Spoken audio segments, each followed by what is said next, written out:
بسم اللہ الرحمن الرحیم نحمده ونصلی علی رسوله الکریم اما بعد فاعوذ باللہ من الشیطان الرجیم بسم اللہ الرحمن الرحیم یا ایہا الذین آمنوا لا یسخر قوم من قوم عسى ان یکونوا خیرا منہم ولا نساء من نساء عسى ان یکن خیرا منہن صدق اللہ العظیم۔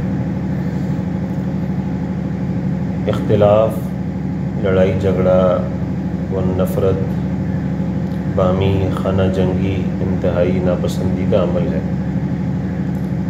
اور اس کے مقابلے میں اتفاق، باہمی بھائی چارہ، ہمدردی اور رحم دلی کے ساتھ پیش آنا انتہائی پسندیدہ عمل ہے۔ اور اختلاف، لڑائی جھگڑا اور نفرت جہاں کہیں بھی موجود ہو، چاہے گروہوں کی شکل میں ہو، جماعتوں کی شکل میں ہو یا افراد کی شکل میں ہو، اس کو ختم کرنا اور اس کے ختم کرنے کے لیے کوشش کرنا بہت ہی افضل عمل ہے۔ قرآن پاک میں اللہ رب العزت نے فرمایا فَأَصْلِحُوا بَيْنَ أَخَوَيْكُمْ، اپنے بھائیوں کے درمیان میں اصلاح کر دیا کرو، صلح کروا دیا کرو۔ حدیث شریف میں آتا ہے، حضور نبی کریم صلی اللہ علیہ وسلم نے ارشاد فرمایا الا اخبرکم بافضل من الصیام والصلاۃ والصدقہ، کیا میں تمہیں ایسی بات نہ بتاؤں جو روزہ رکھنے سے بھی زیادہ افضل ہے، نماز پڑھنے سے بھی زیادہ افضل ہے، صدقہ اور خیرات کرنے سے بھی زیادہ افضل ہے۔ صحابہ کرام فرمانے لگے یا رسول اللہ صلی اللہ علیہ وسلم ضرور بتائیے۔ تو آپ صلی اللہ علیہ وسلم نے فرمایا اصلاح ذات البین، اختلاف اور لڑائی جھگڑا کرنے والوں کے درمیان میں صلح کروا دینا، یہ انتہائی ناپسندیدہ عمل ہے۔ یہ نماز سے بھی زیادہ افضل ہے، روزے سے بھی زیادہ افضل ہے، صدقہ اور خیرات کرنے سے بھی زیادہ افضل ہے۔ اور آگے بڑی عجیب بات فرمائی فَإِنَّ فَسَادَ ذَاتِ الْبَيْنِ، اس لیے کہ آپس کی نفرت، اختلاف، لڑائی جھگڑا یہ ایسا گناہ ہے یلحالقہ کہ یہ مونڈ کے رکھ دینے والا ہے۔ جیسے کہ اگر اس طرح سر پہ پھیرا جائے تو بال مون دیتا ہے، بالکل ختم کر دیتا ہے۔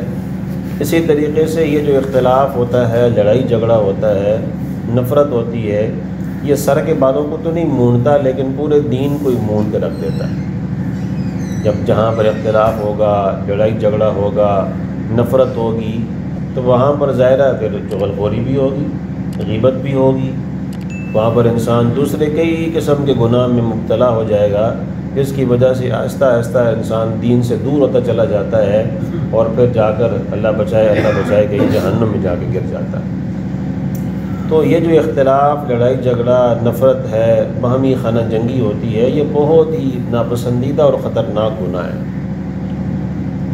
اور اتنا خطرناک ہے کہ انسان کو بسا اوقات کئی ساری خیرات سے محروم کر دیتا ہے، کئی ساری بھلائیوں سے محروم کر دیتا ہے۔ آپ حضرات نے سن رکھا ہے جب رمضان کا مہینہ آتا ہے تو یہ حدیث کثرت سے بیان کی جاتی ہے کہ لیلۃ القدر کی رات جو ہے وہ آخری عشرے میں ہوتی ہے، طاق راتوں میں ہوتی ہے۔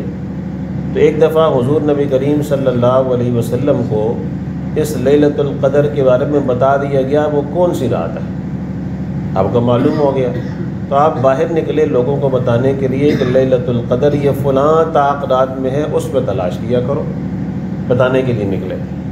تو آگے دو بندے لڑ رہے تھے، لڑائی جھگڑا کر رہے تھے، حضور نبی کریم صلی اللہ علیہ وسلم جو بتانے کے لیے باہر نکلے تھے وہ بھول گئے، ان کو بلا دیا گیا۔ اتنی بڑی خیر سے محروم ہونے کی وجہ یہ بنی کہ لوگ آپس میں لڑ رہے تھے۔ تو اختلاف ہو، لڑائی جھگڑا ہو، آپس میں نفرت ہو، تو بہت ہی برا عمل ہے، ناپسندیدہ عمل ہے۔ لیکن اگر بندہ کسی جگہ پہ اختلاف دیکھے، لڑائی جھگڑا دیکھے، فتنہ فساد دیکھے، تو اس کو ختم کرنے کی کوشش کرنی چاہیے، وہاں پر جا کر صلح کروا دینی چاہیے۔ اور یہ صلح کروا دینا، اس کے لیے محنت کرنا، کوشش کرنا کتنا بڑا فضیلت والا عمل ہے۔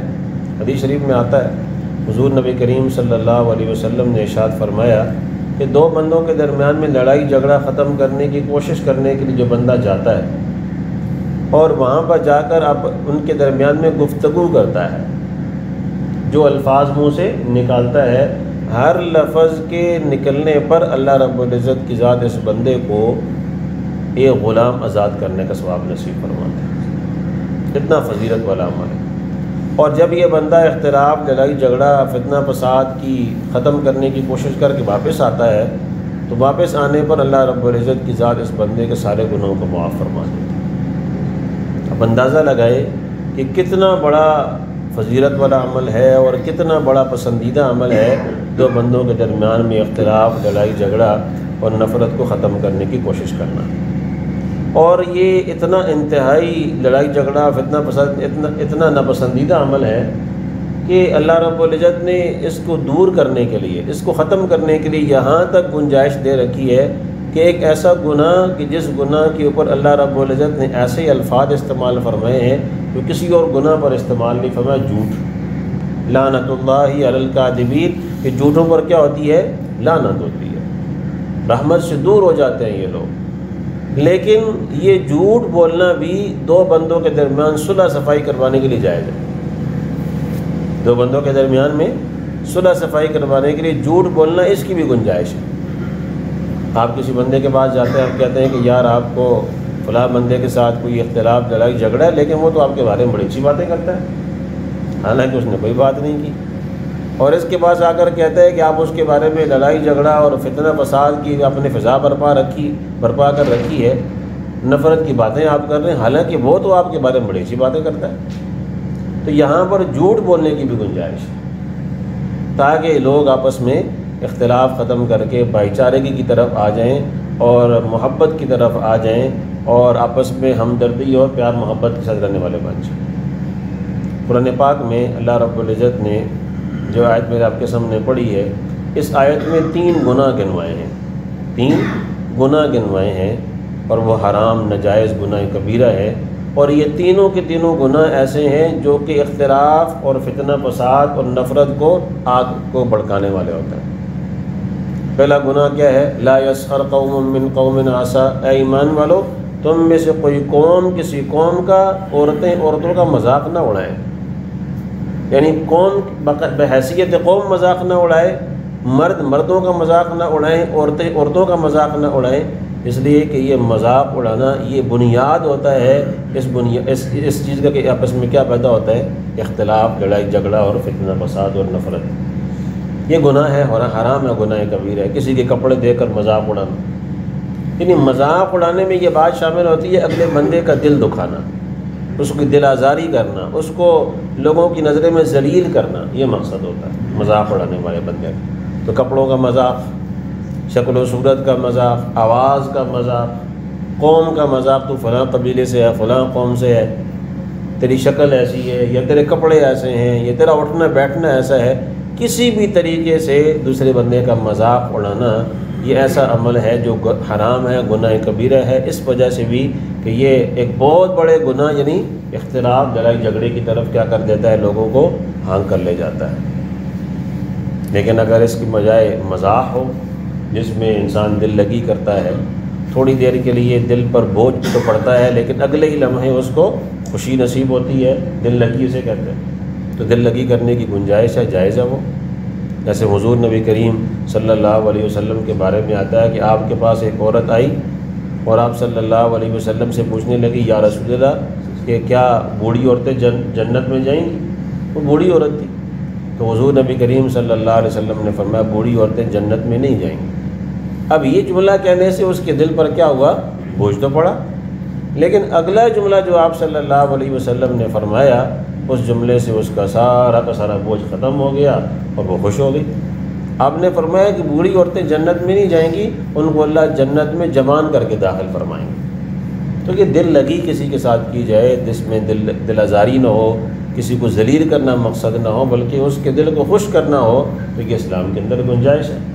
لیکن مذاق اڑانا کسی بھی طریقے سے، عورت کا مذاق اڑائے یا مرد کا مذاق اڑائے، یہ بہت ہی ناپسندیدہ عمل ہے اور یہ بہت بڑے گناہ، لڑائی جھگڑے کی طرف انسان کو لے جاتا ہے۔ دوسرا گناہ کیا ہے؟ فرمایا وَلَا تَلْمِزُوا أَنفُسَكُمْ، اس کا لفظی ترجمہ یہ ہے اپنے آپ کو لعنت مت کرو، اپنے آپ کو ملامت مت کرو، اپنے آپ کو ملامت مت کرو۔ اپنے آپ کو تو کوئی ملامت نہیں کرتا، اس کا مطلب کیا ہے کہ اگر آپ کسی دوسرے پر لعن طعن کریں گے، دوسرے کو برا بھلا کہیں گے، اس کی عیب جوئی کریں گے، اس کے اندر کوئی برائی تلاش کریں گے، پھر آپ اس کو برا بھلا کہیں گے، وہ آپ کو برا بھلا کہے گا، وہ آپ کو لعن طعن کرے گا، وہ آپ کو برا بھلا کہے گا، آپ کے اوپر الفاظ کسے گا۔ تو جب انسان دوسرے انسان کے اوپر لعن طعن کرتا ہے، عیب جوئی کرتا ہے، اور اس کے اوپر جو ہے نا وہ الزام تراشی کرتا ہے، دوسرا بندہ بھی الزام تراشی کرتا ہے، اس کا مطلب اس بندے نے اپنے آپ کو کیا کیا؟ برا بھلا کہا اور اپنے آپ کو لعن طعن کیا۔ قرآن میں موجود ہے وَيْلٌ لِكُلِّ هُمَزَةٍ لُمَزَةٍ، تباہی ہے، بربادی ہے، ہلاکت ہے اس شخص کے لیے جو ہمازہ ہے اور لمازہ ہے۔ لمازہ ایسے ہی کہتے ہیں، لعن طعن کرنے والا، لعن طعن کرنے والے بندے کے لیے تباہی ہے، بربادی ہے اور ہلاکت ہے۔ اسی سے وَلَا تَلْمِزُوا أَنفُسَكُمْ، آپس میں ایک دوسرے پر لعن طعن نہ کرو، عیب جوئی تلاش کر کے اس کی عیبوں کو مت اچھالو۔ اس لیے کہ آج اگر آپ کسی کو برا بھلا کہیں گے کسی بات کی وجہ سے، تو وہ کیا کرے گا؟ پھر آپ کو برا بھلا کہے گا۔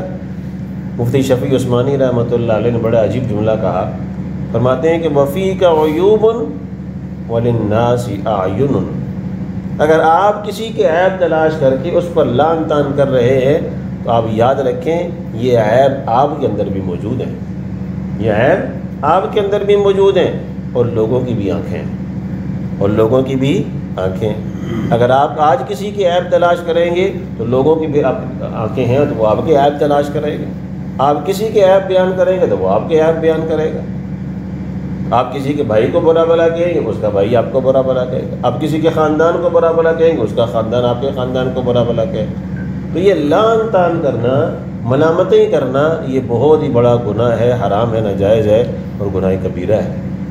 اور یہ بات ہمیں یاد رکھنی چاہیے، یہ لعن طعن کرنا بھی، ملامت کرنا بھی، یہ بنیاد ہوتا ہے کس بات کے لیے؟ لڑائی جھگڑا، فتنہ فساد اور نفرت کو پھیلانے کا۔ دوسرا گناہ یہ ہو گیا۔ اور تیسرا گناہ جو کہ حرام ہے، ناجائز ہے، گناہ کبیرہ ہے، اور وہ بھی لڑائی جھگڑا اور فتنہ فساد کی طرف لے کر جاتا ہے، وہ ہے وَلَا تَنَابَزُوا بِالْأَلْقَابِ، کہ ایک دوسرے کو برے القاب کے ساتھ مت پکارو، ایک دوسرے کو برے القاب کے ساتھ مت پکارو۔ بعض لوگ قدرتی طور پر اللہ تعالیٰ کی طرف سے ان میں کوئی عیب ہوتا ہے، اب وہ عیب اللہ تعالیٰ نے پیدا فرمایا، کسی انسان کا اپنا پیدا کردہ تو نہیں ہے۔ کوئی لنگڑا ہے مثال کے طور پر، آپ اس کو نام کے ساتھ نہیں پکارتے، آپ کہتے ہیں لنگڑے۔ اب یہ جو الفاظ آپ پکار رہے ہیں، یہ ظاہر ہے اس بندے کی دل آزاری بھی کریں گے، اس بندے کا دل بھی دکھائیں گے، اور تکلیف بھی ہوگی اس کو۔ آپ کسی بندے کو جو ہے نا وہ کانا کہہ کر پکارنا، یہ بھی جائز نہیں ہے، کانا کہہ کر پکارنا۔ اسی طریقے سے کسی انسان کو دیکھا کہ وہ جو ہے نا وہ نابینا ہے، اب اس کا تانا دے کر اس برے لفظ سے پکارے۔ الغرض یہ کہ جو بھی کسی انسان کے اندر قدرتی طور پر کوئی یہ خرابی اللہ تعالیٰ کی طرف سے ہے، جو اس کے اندر ایک عیب لگتا ہے، اب اس عیب کو نام رکھ لیا جائے اور پھر اس پر پکارنا شروع کر دیا جائے، یہ بھی حرام ہے، گناہ ہے، کبیرہ ہے اور ناجائز ہے۔ لیکن بسا اوقات ایسا بھی ہوتا ہے کہ بعض لوگوں کو اس لیے اس نام سے پکارا جاتا ہے کہ پہچان مقصود ہوتا ہے، پہچان مقصود ہوتی ہے، مقصد اس کی دل آزاری کرنا نہیں ہوتی، مقصد کہ اس کے بارے میں کوئی برے القاب سے پکارنا نہیں ہوتا، مقصد پہچان کروانا ہوتا ہے۔ مثال کے طور پر اب دو نام ہیں، دو شخص ہیں، دونوں کا نام زید ہے، دونوں کا نام زید ہے۔ اب زید جو ہے وہ دونوں کا نام ہے، لیکن پہچان کروانے کے لیے کہ وہ زید جو کہ کیا ہے؟ لنگڑا ہے، وہ زید جو کہ کیا ہے؟ لنگڑا ہے۔ تو یہاں پر آپ نے لنگڑا کا لفظ تو استعمال کیا، لیکن کیا مقصد تھا؟ پہچان کروانا۔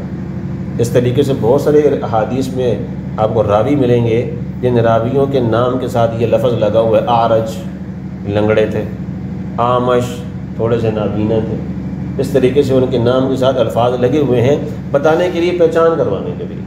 مقصد یہ نہیں تھا کہ ان کی کوئی برائی بیان کرنا ہے یا ان کو برا بھلا کہنا ہے۔